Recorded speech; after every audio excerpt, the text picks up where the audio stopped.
आप सभी का नवजागरण भारत का नवजागरण पार्ट 3 पर पुनः स्वागत है। इसके पहले हमने चर्चा स्वामी दयानंद सरस्वती, राजा राम मोहन राय, स्वामी विवेकानंद जी का क्या योगदान था, इस पर चर्चा किया था। और अगली चर्चा सत्य शोधक समाज के जो अगुआ महात्मा ज्योतिबा फूले जी हैं, इनका क्या योगदान रहा, इस पर चर्चा होनी है। अब सत्य शोधक समाज के जो अगुआ थे महात्मा ज्योतिबा फूले का जन्म कब कहाँ हुआ? 11 अप्रैल 1827 ईस्वी को सतारा के कोटगन गांव में हुआ है। सतारा देख लीजिए, महाराष्ट्र में, यहाँ पर सतारा पड़ता है। और 1827 में इनका जन्म महाराष्ट्र के सतारा के कोटगन गांव में हुआ। दलितों को न्याय व अधिकार दिलाने हेतु 24 सितंबर 1873 को सत्य शोधक समाज की स्थापना किया। कभी कभी प्रश्न आ जाता है, सत्य शोधक समाज की स्थापना कब किसने किया? तो सत्य शोधक समाज की स्थापना महात्मा ज्योतिबा फूले ने 24 सितंबर 1873 को किया था। और इसकी स्थापना जो है इन्होंने महाराष्ट्र में किया। क्या क्या कार्य किया? अछूतोद्धार व महिला शिक्षा देने वाले पहले व्यक्ति थे। चूंकि इसके पहले कोई महिलाओं को और अछूतों को शिक्षा नहीं देते थे, महात्मा ज्योतिबा फूले ने बहुत महान कार्य किया। इनकी जो प्रसिद्ध पुस्तकें थी, गुलामगिरी व सार्वजनिक सत्य धर्म है, ये पुस्तकें इनकी पढ़ने लायक हैं कि उस समय हमारा देश में कैसे गुलामगिरी होती थी, कैसे लोग जो है एक दूसरे के शोषण करते थे, या इसमें बड़े अच्छे से दर्शाया गया है। इनके जो कार्य थे, पर्दा प्रथा, सती प्रथा, छुआछूत का विरोध इन्होंने किया, स्त्री व दलित शिक्षा पर बल दिया, लोगों में सर्वधर्म समभाव की भावना पैदा करने का इन्होंने प्रयास किया। जो छुआछूत उस समय हमारे देश में बहुत हावी थी, उसको भी इन्होंने तर्क के आधार पर लोगों को समझाने का प्रयास किया और काफी लोग इनसे जो है जुड़े। इस तरीके से भी राष्ट्रीय एकता को, राष्ट्र प्रेम का जो है बल मिला। अगली कड़ी में हम सर सैयद अहमद खां के बारे में चर्चा करना चाहेंगे। 1875 में अलीगढ़ में मुस्लिम एंग्लो ओरिएंटल विद्यालय की इन्होंने स्थापना किया, जो बाद में अलीगढ़ विश्वविद्यालय के नाम से बना। और इनका मानना था कि जो मुसलमानों में व्याप्त कुरीतियां हैं, रूढ़ियां हैं, विश्वास हैं, उसका इन्होंने विरोध किया और सत्यता से परिचय कराया। पर्दा प्रथा, बहुपत्नी प्रथा, तलाक प्रथा का इन्होंने विरोध किया कि ये प्रथाएं हमारे देश को तोड़ने का काम करती हैं। पाश्चात्य शिक्षा को अपनाकर वैज्ञानिक दृष्टिकोण को अपनाने पर बल दिया। और इन्होंने मुस्लिम शिक्षा के लिए काफी जोर दिया कि अगर मुस्लिम समुदाय शिक्षित होगा तो इंजीनियरिंग की पढ़ाई करेगा और देश को मजबूती देगा। क्योंकि पहले मुस्लिम जो है शिक्षा से दूर रहते थे, तो इन्होंने मुस्लिम शिक्षा के लिए काफी अलग जगाई सर सैयद अहमद खां। कभी कभी ये पूछ लिया जाता है, सर सैयद अहमद खां का महान कार्य, तो मुस्लिम शिक्षा को इन्होंने बल दिया। और अलीगढ़ विश्वविद्यालय को कब किसने स्थापित किया? 1875 में अलीगढ़ विश्वविद्यालय को जो है सर सैयद अहमद खान ने स्थापित किया था। तो इन्होंने, इनके समाज में क्या कार्य हैं, यह भी आप इसे देख सकते हैं। इन्होंने हिंदू मुस्लिम एकता को बल दिया। इनका बहुत बड़ा काम था सर सैयद अहमद खान का कि इन्होंने हिंदू मुस्लिम एकता को, हिंदू मुस्लिम एकता उस समय जो है बिखरी हुई थी, तो इन्होंने हिंदू मुस्लिम एकता को बल दिया। हिंदू मुस्लिम एकता को बल देने वाले कौन थे? सर सैयद अहमद खान जी थे। अब हम इसी के साथ में आगे देखते हैं। 1915 में होम रूल लीग की स्थापना हुई थी। श्रीमती यानी बेसेंट जी ने मद्रास में किया था। बंगाल का विभाजन 1905 में लॉर्ड कर्जन ने किया था, जिसका खूब विरोध हुआ था। क्योंकि बंगाल विभाजन की जो घोषणा हुई थी वो 19 जुलाई 1905 को घोषणा हुई, और इसका जो है बंगाल विभाजन 16 अक्टूबर 1905 को किया गया। तो 16 अक्टूबर को पूरे बंगाल में और भी जगह पर शोक दिवस के रूप में मनाया गया। इसका पूरे देश में विरोध हुआ। विरोध होने के बाद 1911 में पुनः बंगाल को भारत में मिलाया गया था। अंग्रेजों की ऐसी नीति थी कि हिंदू मुस्लिम को बंटवारा कर दो ताकि ये कभी एक ना होने पाए, इसलिए बंगाल विभाजन जो है किया। और बंगाल विभाजन करने से ही हमारे देश में फूट पड़ी, और उसका नतीजा ये हुआ कि ढाका में जो है 1906 में मुस्लिम लीग की स्थापना हुई। कभी कभी ये प्रश्न आ जाता है कि मुस्लिम लीग की स्थापना कब कहाँ हुई। ढाका में 1906 में मुस्लिम लीग की स्थापना हुई। और अभी आपको एक बात बताई गई कि सर सैयद अहमद खान ने अलीगढ़ में मुस्लिम विश्वविद्यालय की स्थापना किया। जब मुस्लिम विश्वविद्यालय अपने भारत में बन सकता है तो उसी समय पंडित मदन मोहन मालवीय के मन में विचार आया कि यहाँ हिंदू विश्वविद्यालय भी होना चाहिए। 1916 में बनारस हिंदू विश्वविद्यालय की स्थापना पंडित मदन मोहन मालवीय जी ने किया था। इसके पहले बनारस में सेंट्रल कॉलेज की स्थापना श्रीमती एनी बेसेंट ने 1898 में किया था। कभी कभी ये प्रश्न आ जाता है कि सेंट्रल कॉलेज की स्थापना कब कहाँ हुई थी, तो 1898 में बनारस में हुई थी। किसने स्थापना किया था? श्रीमती एनी बेसेंट ने। वही कॉलेज जो है बाद में बनारस हिंदू विश्वविद्यालय BHU का रूप लेता है, क्योंकि पंडित मदन मोहन मालवीय का जो अथक प्रयास था, राजा जी से इन्होंने कई हेक्टेयर जो है जमीन लिया, जो कई वर्ग किलोमीटर में बसा हुआ है और विश्व की यूनिवर्सिटी में इसका महत्व आता है। इस प्रकार से पंडित मदन मोहन मालवीय जी को बनारस हिंदू विश्वविद्यालय बनाने का जो है श्रेय जाता है। और हमारे देश में राष्ट्रीय एकता जागृत ऐसे तमाम महापुरुषों की वजह से हुई जो लोगों को झकझोरते थे, उनको जगाते थे। अब अगली चर्चा में हम आते हैं महत्वपूर्ण तथ्य से पहले आपको थोड़ा सा दिमाग इधर भी बताना चाहेंगे। 1914 से 18 तक प्रथम विश्व युद्ध हुआ, जिसमें हमारे देश के लगभग 10 लाख भारतीय सैनिक जो है इंग्लैंड और उनके जो है मित्र राष्ट्रों की सेवा के लिए गए, जिसमें लगभग 1 लाख व्यक्ति मारे गए थे।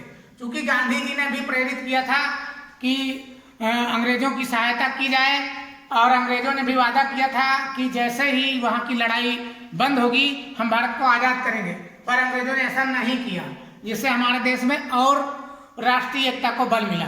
हमारे यहाँ के लोगों ने और जो इसको मजबूती से लिया। 1915 ईस्वी में होम रूल लीग की स्थापना श्रीमती एनी बेसेंट ने मद्रास में किया था। होम रूल लीग की स्थापना कब किसने किया था?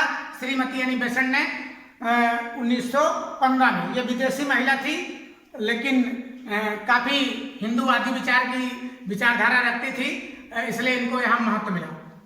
24 सितंबर 1873 को सत्यशोधक समाज की स्थापना महात्मा ज्योतिबा फूले ने किया था, ये आपको बताया गया है। और एक और भी है, थियोसॉफिकल सोसाइटी की स्थापना 7 सितंबर 1875 ईस्वी को न्यूयॉर्क में हुई थी। थियोसॉफिकल सोसाइटी की स्थापना सबसे पहले कहाँ हुई थी? न्यूयॉर्क, आपका जो अमेरिका में। और भारत में जो है इसकी स्थापना 1882 दिसंबर 1882 में मद्रास के पास अड्यार में हुई थी। थियोसॉफिकल है क्या? थियोसॉफिकल ईश्वर ज्ञान से संबंधित है। ईश्वरीय ज्ञान अर्थात ब्रह्म ज्ञान, ईश्वरीय ज्ञान को थियोसॉफिकल के लोगों ने समझाने का प्रयास किया, और इससे भी काफी लोग जुड़े, और इनका जो कार्य था वो बहुत ही अच्छा था। इससे काफी लोग जुड़े और एक यूनिटी बनी। कूका आंदोलन क्या है? 1857 में सिख धर्म के गुरु थे राम सिंह, जिन्होंने लुधियाना, जो पंजाब में लुधियाना पड़ता है, वहां पर मैनी गांव में इन्होंने शुरू किया था। सामाजिक बुराइयों का विरोध किया था, स्वदेशी वस्तुओं को अपनाने पर बल दिया, जिससे राष्ट्रीय भावना का संचार हुआ। और स्वदेशी विदेशी वस्तुओं के नाम पर काफी उस समय चर्चा होती थी, जिससे लोगों ने काफी विदेशी वस्तुओं को जो है प्रयोग करना बंद किया था, और अंग्रेजों का व्यवसाय काफी प्रभावित हुआ था। ब्रिटिशों ने 49 कूका नेताओं को 1872 में तोप से उड़ाया था, और गुरु राम सिंह को म्यांमार भेज दिया था, जहां 1885 में इनकी मृत्यु हो गई थी। गौ वध का भी इन्होंने गौ हत्या का विरोध किया था, और कई कसाईयों की गुरु राम सिंह जी ने हत्या किया था। तो कभी कभी यह भी आ जाता है कि कूका आंदोलन किस धर्म से संबंधित है? तो कूका आंदोलन जो है सिख धर्म से संबंधित है, जो लुधियाना में हुआ था 1857 में। कूका आंदोलन को किसने जो है चालू किया था? सिख गुरु राम सिंह ने, और काफ़ी जो है समाज को जागृत किया, जिससे अंग्रेजों ने 49 कूका साथियों को, नेताओं को जो है तोप से उड़ा दिया था। ये कूका आंदोलन की जो है छाप जो है हमारे देश में पड़ी थी। इस तरीके से भी राष्ट्रीय एकता को बल मिला। आइए हम जो महत्वपूर्ण तथ्य हैं अब उन पे चर्चा करते हैं। इसको लगभग पढ़ा दिया गया है, एक प्रकार से दोहरा भी जाएगा और इससे प्रश्न भी जो बनेंगे उसको भी हम करने की कोशिश करेंगे। राजा राम मोहन राय जी का जन्म 22 मई 1772 ईस्वी में कोलकाता के राधानगर गांव में हुआ था। ब्रह्म समाज की स्थापना कब किसने किया था?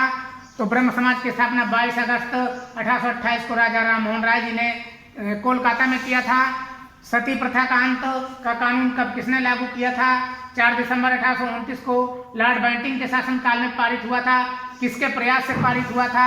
तो राजा राम मोहन राय जी के प्रयास से पारित किया गया था। लॉर्ड मैकाले की अंग्रेजी शिक्षा भारत में कब लागू हुई? ये कभी कभी परीक्षा में पूछ लिया जाता है कि भारत में अंग्रेजी शिक्षा का प्रचार प्रसार कब हुआ? 1835 में। और ये लॉर्ड मैकाले की अंग्रेजी शिक्षा 1835 में भारत में लागू की गई। 1857 में ब्रिटिश काल का पहला विश्वविद्यालय कोलकाता में खोला गया। कभी कभी ये प्रश्न पूछ लिया जाता है कि ब्रिटिश काल का पहला विश्वविद्यालय कब कहाँ खोला गया था? तो ब्रिटिश काल का पहला विद्यालय 1857 में कोलकाता में खोला गया था। 1867 में सहारनपुर में देवबंद आंदोलन हुआ। देवबंद आप नक्शे पर देख सकते हैं कि सहारनपुर में यहाँ पर देवबंद पड़ता है, जहाँ पर मुस्लिम विद्वानों ने जो है आंदोलन किया था अपनी एकता को बढ़ाने के लिए, फिर राष्ट्रीय एकता में भी सहयोग किया। और ये देवबंद आज भी काफ़ी चर्चित रहता है, क्योंकि यहाँ पर जो है लगभग 65% मुस्लिम आबादी है। और अभी 2017 में यहाँ पर के ब्रजेश सिंह विधायक हुए तो काफ़ी चर्चा में ये सीट भी रही, क्योंकि देवबंद को अब देवबंद बनाने की उन्होंने बात काफ़ी चर्चा में उठाई। इस प्रकार से देवबंद आज भी चर्चा में है, पहले भी रहा। अब आइए देवबंद आंदोलन के बाद 1874 में सत्यार्थ प्रकाश का प्रकाशन हुआ और 1875 में आर्य समाज की स्थापना मुंबई में हुई और 1875 में ही मुस्लिम विश्वविद्यालय अलीगढ़ की स्थापना सर सैयद अहमद खान ने किया था। तो इन्हीं में से भी हम थोड़ा सा प्रश्न करना चाहेंगे। राजा राम मोहन राय जी का जन्म कब कहाँ हुआ था? ब्रह्म समाज की स्थापना कब किसने किया था? तो इसका उत्तर आप आसानी से दे सकते हैं। हमारे देश में अंग्रेजी शिक्षा का प्रसार कब हुआ? किसने किया? लॉर्ड मैकाले ने 1835 में अंग्रेजी शिक्षा का प्रचार किया।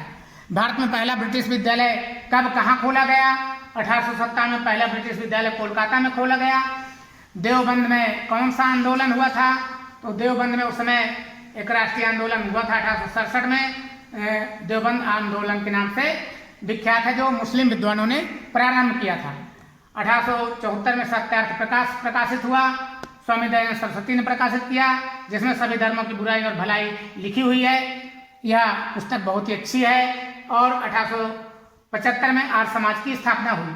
आर्य समाज ब्रह्म समाज में बिल्कुल भ्रम न खाएं, ब्रह्म समाज की स्थापना पहले हुई, आर्य समाज की बाद में। 12 जनवरी 1863 को स्वामी विवेकानंद जी का जन्म कोलकाता में हुआ था और इनके जन्म दिवस को युवा दिवस के रूप में मनाते हैं।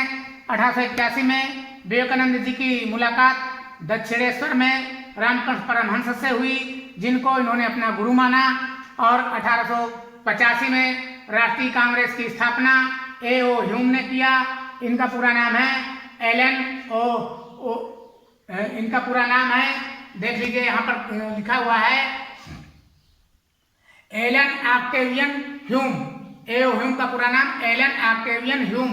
कभी कभी ये प्रश्न आ भी जाता है कि राष्ट्रीय कांग्रेस की स्थापना कब किसने किया?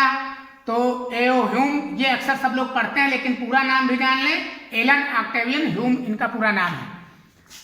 इसके बाद में आगे आपको 1886 में रामकृष्ण परमहंस जी की मृत्यु हुई, स्वामी विवेकानंद जी के गुरु जी की। और 1893 में शिकागो विश्व धर्म सम्मेलन हुआ था, उसमें विवेकानंद जी भाग लेकर के पूरे विश्व में हिंदू धर्म की छाप छोड़ा।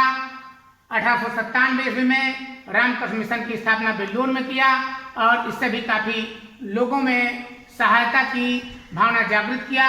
16 अक्टूबर 1905 को लॉर्ड कर्जन ने बंगाल विभाजन किया, जिसे शोक दिवस के रूप में मनाते हैं। कभी कभी ये प्रश्न आ जाता है कि बंगाल विभाजन कब हुआ, तो 16 अक्टूबर को हुआ और इसका प्रस्ताव कब पारित हुआ था? घोषणा की गई थी 19 जुलाई 1905 को, और इस विरोध को शोक दिवस के रूप में बंगाल में मनाया गया। 30 जनवरी 1906 को ढाका में मुस्लिम लीग की स्थापना हुई थी।